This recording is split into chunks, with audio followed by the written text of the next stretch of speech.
What's going on, guys? My name is Steve. Thank you for stopping by my channel. I'm just an American guy on a journey to discover my British and Irish ancestry. Today, we're going to be reacting to a Westminster Abbey tour. I don't really know much about Westminster Abbey. I've only ever really seen it a couple of times in passing in other videos, but I've never really explored it on a deeper level. I've never even really seen it close up on the outside or the inside. Except for during the funeral of Queen Elizabeth II, I did see the inside of that main room there. I guess that's where they hold the main church services and stuff, and it was absolutely beautiful. You know, and I've heard a little bit about the history, not too much, but I understand that the history of Westminster Abbey goes back like 1,000 years, and I also understand that I think for almost 1,000 years or so, every British monarch has had their coronation at Westminster Abbey. I don't know if every British monarch also has their funeral here or not, but you know, I know that Queen Elizabeth did a few months back. And anyways, guys, I just know that Westminster Abbey is a very iconic structure and it has a very rich history. And so it's one of those places that I definitely have looked forward to checking out. And I was just waiting to find a good video. And I think this video will probably do a good job of, you know, showing me around Westminster Abbey and helping me understand some of the history and whatnot. So anyways, guys, let's go ahead and check out a Westminster Abbey tour. Hi everyone, welcome back. What a glorious sight we have right behind me here, ladies and gentlemen. Welcome to Parliament Square. A very busy, beautiful day in Parliament Square. But today, my biggest challenge to date, I am tackling the most important medieval church in the country, quite possibly the most recognized church in the world. A site of Christian worship on this site for over 1,000 years. Ladies and gentlemen, man. today That's crazy. we're discussing 1,000 years, the man. Church of St. Peter in the West. Today I'm tackling Can't even imagine Westminster that. Abbey. This is going to be a tough one, ladies and gents. I do hope I do it enough justice. There is centuries and centuries of history coming up in one immediate area. Man. Every king and queen in British history, with the exception of only two, have all been crowned inside in Westminster Abbey, including Her Majesty Queen Elizabeth II in 1953. I didn't know that. Like, I understand that most British monarchs had their coronations at Westminster Abbey, but I didn't know it was all but two. Wow. The 39 monarchs that have been crowned in here, 39 16 are buried inside here, but not only that, 16, wow. architects, poets, writers, authors, scientists, Newton, Purcell, Darwin, Dickens, Chaucer, Hardy, Pitt the Elder, Pitt the Younger, Browning, Tennyson, all buried inside the walls in Westminster Abbey. What? All those people are buried in the walls of Westminster Abbey? Wow. Like, I didn't even know that was a thing. Does she literally mean people were buried in the walls? I understood that people would be possibly under the floor, so to speak, but in the walls. That's interesting. Okay. But wow, man, this would be a really interesting. I'm definitely going to have to visit this place when I visit the UK. Me for hopefully what's going to be a memorable tour. Definitely get a tour of this place. I've been waiting a long time to tackle this one. Oh my God, I hope I do it justice. So the history of the Abbey, ladies and gentlemen, is quite complex. So I'm going to try and break it down and simplify it for you. Look at that place. Now, she's right. This is definitely probably the most recognizable church in the world, I'm guessing. You know, I've obviously seen this front entrance or whatever. I've actually seen this on pictures, right? But I've never really taken the time to actually look at it and appreciate it. And it's just, wow, it's beautiful. And especially when you realize how old it is. And when you realize that people created this back before we had any of the modern technology. It's just amazing. Every time I see structures like this, I'm like, it's just amazing that people with very, limited technology created something like that. It's just beautiful. What do you say? It's just amazing. But nobody actually knows when it was originally built on this I've heard site. that somewhere. What we do know is this area was known as Corney Island. Surrounded by tributaries of the River Thames, it was an inhabitable, swampy place. Now, the first theory we have, or legend, suggests that King Cerbert founded the abbey. king of the East Saxons here in AD 604. Then later on, the Bishop of London, Bishop Dunstan, he brought 12 Benedictine monks here from Glastonbury to found a monastery in 960. 960. Now, those Benedictine monks formed the first abbey. 100 years later, King Edward the Confessor. Now, he was a pious man and he led a particularly holy life. He is said to have founded the church on this site, and that from then on, we are certain of its history. He was born in 1005 and he was driven from England by the Danes. Now, whilst he was in exile in Normandy, Edward vowed that if his kingdom was ever restored to him, he would make a pilgrimage to Rome. When he did reclaim the throne in 1042, there was so much unrest in the kingdom, he was advised not to make this pilgrimage. But the Pope absolved him of his vow, provided he erected a church and dedicated it to St. Peter of Rome. So that is exactly what he did. And this church, Edward's Abbey, was first consecrated on the 28th of December, 1065. But the king himself was too ill to attend, and he died. So it was consecrated in 1065, and then, if I'm not mistaken, the first monarch had a coronation there in 1066. Is that correct? This is so much history, not just with the Westminster Abbey, but overall that I'm learning about, about the UK as a whole, that sometimes it gets mixed up in my mind, and I'm trying to piece things together because I'm trying to learn so much in a relatively short period of time. But man, this is really interesting. Such a rich history. And I wanted to ask, is that still the case? People don't know exactly when Westminster Abbey was originally built, like the first part of it. They have no clue. That's crazy, man. So it could be much older. Like the oldest parts could be much older than people even know or believe. A few days later, and he was buried before the high altar. Actually, his funeral is depicted in the stunning Bayeux tapestry. And in that tapestry, you can also get an idea of what the abbey would have looked like, the Abbey of St. Edward the Confessor. So after his death, St. Edward the Confessor's life of piety was rewarded. He was made a saint in 1161. And miracles were said to have occurred at his tomb as his reputation as a holy man grew. And King Henry III held St. Edward the Confessor in such high regard, he set about building a new shrine for him on the existing site in the form of a new glorious church, ladies and gents, in the Gothic style, with slender pointed arches and larger window work. Larger windows, actually. The stunning windows we'll see inside, the stained glass windows. And we'll see these pointed arches and these flying buttresses when we head inside very shortly.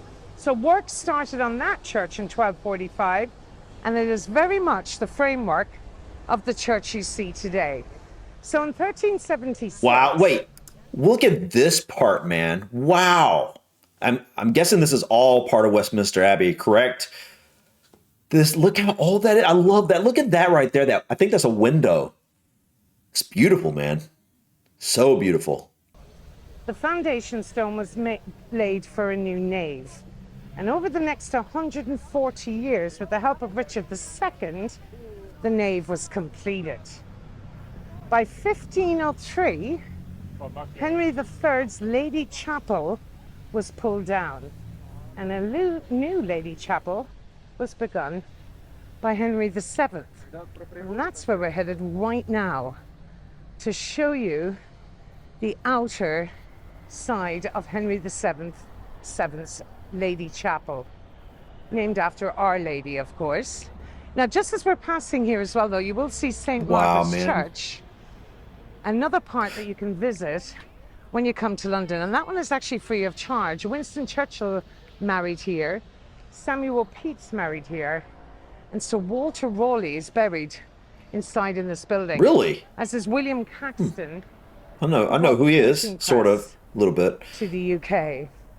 So this is the Henry VII Lady Chapel. Wow. This is a masterpiece inside, ladies and gents. Not just, you say masterpiece inside, it's a masterpiece on the outside, man. Wow. Look at that. That is a beautiful. I love the arches. I mean, like the angles, like, wow.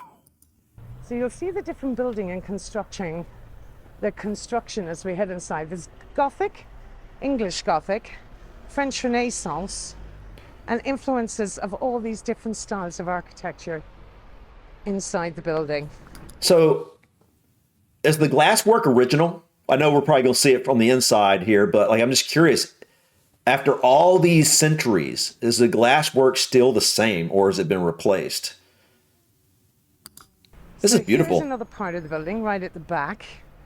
It's also known as the Collegiate Church of St. Peter. Wow, man. In Westminster. I want to pause so much, but I realize this video's like 27 minutes, and so I can't pause too much because the video will be too long when I get done. So, but wow, dude, it's so beautiful, man. Right now, when Henry VIII couldn't secure a divorce from the Pope, he disestablished the Catholic Church, and he made himself supreme head of the Church of England. And in 1540, my dude, that is beautiful. Monasteries. I know I said that, but it is. That is amazing. Westminster Abbey. What an amazing building. That era, however, because of its royal connections. And I love the arches. And was refounded as a cathedral. Or the angles. With a bishop and a dean. But again, this wasn't to last, because once his daughter, Queen Mary I, succeeded, she was a devout Catholic, and she reinstated the abbey, converted the abbey back into a monastery, and the monks were returned. However, again, this wouldn't last, because her sister Elizabeth I, she changed the rules yet again.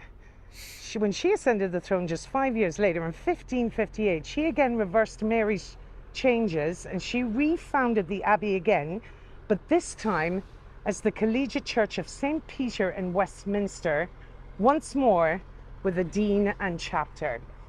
The difference here, however, the dean was only answerable to the sovereign, answerable to nobody else but the sovereign, and this allegiance solely to the sovereign still exists to this day. In fact, it's known as a royal peculiar. There's only two known royal peculiars in the UK, and that is St. George's Chapel, which we covered on our Windsor tour, ladies and gents, and Westminster Abbey here. But just to give you a brief idea of some of the monarchs that are in here. Mary, Queen of Scots, Queen Elizabeth I, Queen Anne, Charles II, Henry III is buried in here, Edward I, Richard II, Henry V, Henry VII is here, Mary II, and William III. They were the joint monarchs. But just have a look here at this incredible, the towers. Wow. So, seriously. They were the next major milestone architecturally in the Abbey, was 1745.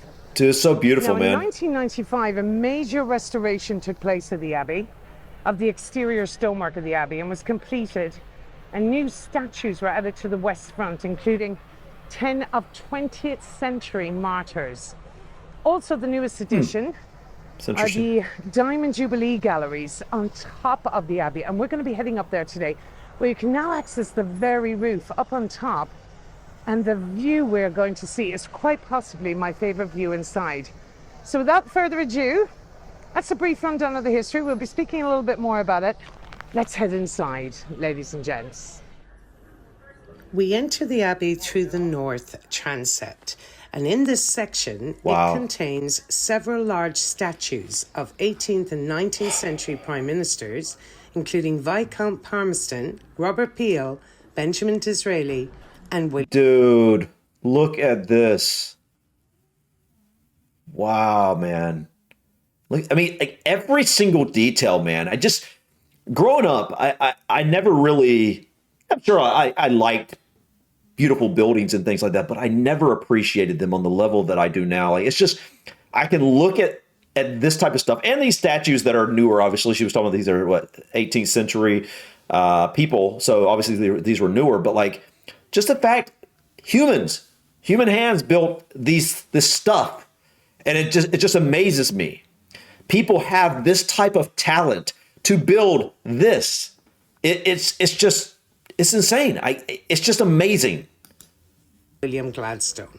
This vibrant stained glass window by David Hockney celebrates the long reign of Queen Elizabeth II. This area is known as the Statesman's Isle, and everywhere we look, we are reminded of the inextricable link between church and state in Britain. The next section of the Abbey commemorates musicians. Known as the Musicians' Isle, it commemorates some of Britain's most celebrated musicians, including John Blow, Orlando Gibbons, Edward Elgar, Adrian Cedric Bolt, Benjamin Britten, and William Walton. Coming up on the left-hand side, this stunning marble monument commemorates Lord Kingsale, who is buried here along his wife Anne. Dude, look at this ceiling. This is amazing. I love like how this hall, it looks so narrow, but the height makes it feel so big. You know what I mean? I could literally, I think, this is just a tiny little section of this place. I think I would probably need to spend days exploring this place to truly be able to, take time and actually be able to appreciate all the different small little things going on. I mean, even this right here. I mean, like, what is that? I mean, like, I want to know what all this is. I am definitely 100% this is somewhere I want to go when I visit London. And seated beside him, William Wilberforce, a timeless campaigner for the abolition of slavery and a key campaigner for the anti-slave movement. Just as poets and scientists are gathered in the Abbey, so too are musicians. It's in this section Henry Purcell is buried, a gifted musician who was organist in the Abbey from 1679 to 1695. He wrote music for many state occasions, including the coronations of James II and William and Mary. Continuing on, it's hard not to be overwhelmed by the soaring height of the vault. Yes. At 102 feet, it is the highest in Britain. The Abbey's architecture is some of the finest architecture in the world, a World Heritage Site. The Abbey is one of the most outstanding collections of sculptures anywhere in Northern Europe. Two tombs we are approaching are that of John Hunter, a distinguished scientist and surgeon of his day, a teacher and collaborator with Edward Jenner. I keep on saying I want her to stop. I want to see this, but then I realize beside him, if she stopped everywhere, the video would last like hours and hours and hours, so she couldn't possibly do that.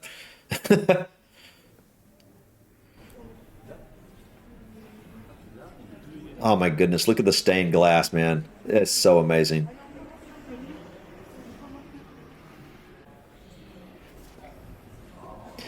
I appreciate the statues and everything, and I would definitely want to take a look at them. But what I appreciate more is the building itself. The building is just amazing. All the stained glass, all the architecture and the carvings in the building itself, just the floor, the ceiling, everything about this place is beautiful. It took some serious talent to create something like this. It really did. And don't forget to take in the stunning sight of the stained glass windows in the Abbey. Absolutely. The one we are looking at now was erected in memory of the Royal Army Medical Corps of all ranks who gave their lives in service for their country in the First and Second World Wars. Our next stop will be the Tomb of the Unknown Soldier. The most famous grave in the Abbey has come to symbolize the dead of not just the First World War, but of all wars. Every official visit by a foreign head of state starts with the laying of a wreath at the grave, and each year on watch a video Sunday, on that to it is the focus for the Abbey's Act of Remembrance. And to see that. Dude, look at that. And this is where we take our long walk up the nave towards the high altar, the exact same walk the Duchess of Cambridge had on her wedding day on the 29th of April 2011, where she met Prince William at the high altar. Finally completed in 1517, it's incredible to think that buried beneath my feet are Charles Darwin, David Livingstone, Clement Attlee, Sir Charles Barry, and Professor Stephen Hawking. Wow. Stephen Hawkins. Screen we are approaching. To the left is the monument to Sir Isaac Newton by J.M. Rysbach, and to the right is James Earl Stanhope. And from here we enter into the stunning choir. When the abbey was a monastery, monks came to pray here 7 times a day. The seats are known as stalls and are not original, but they still serve the same purpose. The sound in that place has to be beautiful. It was designed by Edward Blore and date to 1848, replacing Henry Keene's 18th century stalls, which had replaced the medieval ones. The abbey's clergy and choir worship here daily, and some of the stalls have plaques showing who sits at them on special occasions, including the Sovereign Stall, High Commission stalls from 4 dominions of Canada, Australia, New Zealand and South Africa. The Westminster Schoolboys Choir sings services here 8 times a week. 8? That's interesting. We are now approaching the sacrarium and high altar, where the ceremony of coronation takes place before the high altar and is performed by the Archbishop of Canterbury. The first documented coronation was William the Conqueror on Christmas Day 1066. 32 kings and queens have been crowned here ever since, every monarch with the exception of Edward V and Edward VIII, neither of whom were ever crowned. The coronation chair is placed here in the centre of the high altar. Made in 1297 on the orders of Edward I to house the Stone of Scone, which the king had captured in Scotland. Every crowned sovereign since Henry IV and possibly even Edward II has been crowned and anointed sitting in this chair, with the exception of Roman Catholic Queen Mary, and at the joint coronation of King William III and Queen Mary II in 1889, a special chair was made for Mary as William used this particular one. The present altar and screen were erected between 1867 and 1873 after a George Gilbert Scott design, and on one of the Abbey's most precious possessions, a medieval pavement designed and laid in 1268. The cosmetic pavement consists of 80,000 pieces of porphyry, glass, and onyx set into Purbeck marble. One final look at the choir, which has been the worshipping part of the Abbey since medieval times, and next to the North Ambulatory, where we see the tiny chapel of Our Lady of the Pew, with its modern alabaster carving of the Virgin and Child, sculpted by Sister Concordia Scott and placed in the Abbey in May 1971. Next on our right, we'll see the tomb of King Henry III, who died in 1272. Henry's devotion to St. Edward the Confessor led him to choose burial close to St. Edward the Confessor's shrine. So the monarch can choose, I mean, it makes sense, I guess, but they can choose where they want to be buried inside of Westminster Abbey. Wow.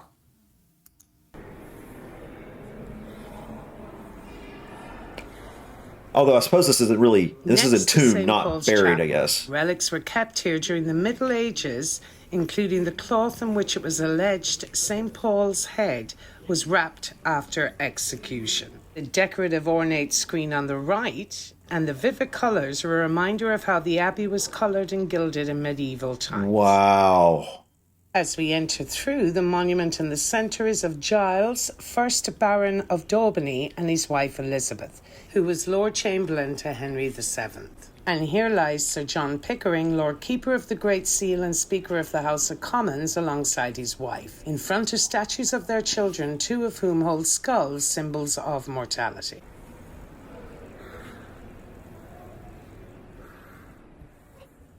Next is Sir James Fullerton, buried alongside his wife, a courtier who lies on a black chest decorated with shields of arms.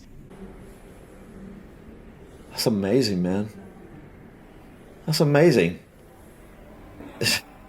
Everywhere you turn. Sir Thomas Bromley, Lord Chancellor and Keeper of the Great Seal. The figure depicted in white marble is Dudley Carleton, Viscount Dorchester. This colourful effigy is Frances Sidney, Countess of Sussex. She is depicted here in her robes with a coronet, and a porcupine painted blue and gold rests at her feet. This represents her family's crest. The striking black and gold tomb is that of Sir Francis Cottington and his wife Anne. She predeceased Francis by 18 years, and although he died a royalist exile, his body was brought back to be reinterred with his wife in 1678. Behind the iron bars rests Giles Daubeny and his wife Elizabeth. Exit through this decorative ornate screen with stone tomb chest and vaulted canopy. This stunning monument is dedicated to Sir Louis de Robespierre, Baron Bourgier. Our next stop is the shared tomb of Queen Elizabeth I and Mary I. They share a tomb? That's interesting. What's the story behind that? Died in 1603. She was buried here under the instruction of James I. Mary I, who ruled immediately before her, died in 1558. Although the half-sisters were divided in life by their religious beliefs, the Protestant Queen Elizabeth and the Catholic Mary I lay here together for eternity. The tomb of Elizabeth I with the grave of Mary I is a large marble monument by Maximilian Colt, assisted by John de Cretz in 1606. Also at the base of the tomb is an inscription that reads, "Near the tomb of Mary and Elizabeth, remember before God all those who divided at the Reformation by different convictions laid down their lives for Christ and conscience sake." Wow. At the east end of the abbey is one of the most magnificent architectural achievements of the Tudor age, the Chapel of Henry VII, the Lady Chapel, dedicated to the Blessed Virgin. Here we get a spectacular view of the superb fan vaulting constructed between 1503 and 1509. Dude. Here we also see the choir stalls of the chapel. That is beautiful. And above them, the heraldic banners of the Knights of the Order of the Bath, a knighthood whose title derives from the ritual washing and vigil of prayer that medieval knights undertook before their investiture. The altar you see here was given to the abbey in 1935 based on the Renaissance design of the original, which was destroyed in 1644. Behind this is the tomb of Henry VII and Elizabeth of York, from where the chapel gets its name. Henry left specific details in his will for the construction of this tomb at a cost of £1,500. This monument commemorates Arthur Penrhyn Stanley, a former Dean of Westminster from 1863 to 1881. A leading theologian of his day and a major figure in 19th century history in the Abbey. Stanley's gravestone in the front of the monument also commemorates his wife, Lady Augusta, a former lady-in-waiting to Queen Victoria. And this is the Chapel of St. Edward the Confessor, is the spiritual heart of the Abbey. This chapel was built by Henry III, and in the centre lies the body of St. Edward the Confessor. Surrounding him are 5 kings and 4 queens. Those are Henry III, Edward I and his Queen Eleanor of Castile, Edward III and his consort Philippa of Hainault, their grandson Richard II with his Queen Anne of Bohemia, and King Henry V. Next, I'm taking you to the stunning Poets' Corner, and this area commemorates literary giants that have laid to rest here, but also this wall and floor with numerous memorial plaques and statues placed here to honour distinguished poets and writers. This very wall alone we see in the centre William Shakespeare, surrounded by memorials to Keats, Shelley, Johnson, Robbie Burns, just to name a few. Shortly we'll be seeing several floor memorials, but also this memorial in the centre is to the poets in the First World War. 16 names, of which were famous poets, but possibly the most famous on there is Wilfred Owen, the most famous poet of the First World War. It's not only poets commemorated here, famous writers commemorated here also include Sir Walter Scott, Charlotte, Emily and Anne Bronte, Jane Austen, Henry James, Sir John Betjeman and Alfred Lord Tennyson. And not only are literary giants laid to rest here, so too are actors around the monument to William Shakespeare, including David Garrick, Henry Irving, and in more recent times, Laurence Olivier. Those that have memorials here that are buried elsewhere include also John Milton, William Wordsworth, William Blake, and Gerard Manley Hopkins. And now we move on to the newly constructed Jubilee Galleries. They are the largest structure to be added to the Abbey since the West Towers were completed nearly 250 years ago. Located in the East Triforium, it houses 300 of the Abbey's treasures and are newly open to the public. These are arranged under 4 themes: how the Abbey was founded, how the buildings on the site have developed, the Abbey's worship and daily life, and the close connection between the Abbey and the monarchy, and the Abbey's role in memorializing famous men and women. But without a doubt, look at that. The spectacular highlight for me of the newly opened Jubilee Galleries is this impressive view. That is an impressive view. Length of the Abbey. Wow, man. Stunning, stunning view is afforded to you. That is beautiful. For an extra price of £5 to enter into the newly opened Jubilee Galleries. And onto a stunning portrait of Her Majesty the Queen. The only official portrait painted for the Queen's Diamond Jubilee celebration. This work was created by Australian artist Ralph Hymans. Although Hymans sat with the Queen during the creation of the painting, the event depicted is an imaged one. In it, Her Majesty is seen standing and reflecting on the exact spot where, 60 years previously, she was crowned. And here we'll have the replica of the coronation chair made by Queen Mary II for her joint coronation with her husband William III in 1899. 1689. One final look here.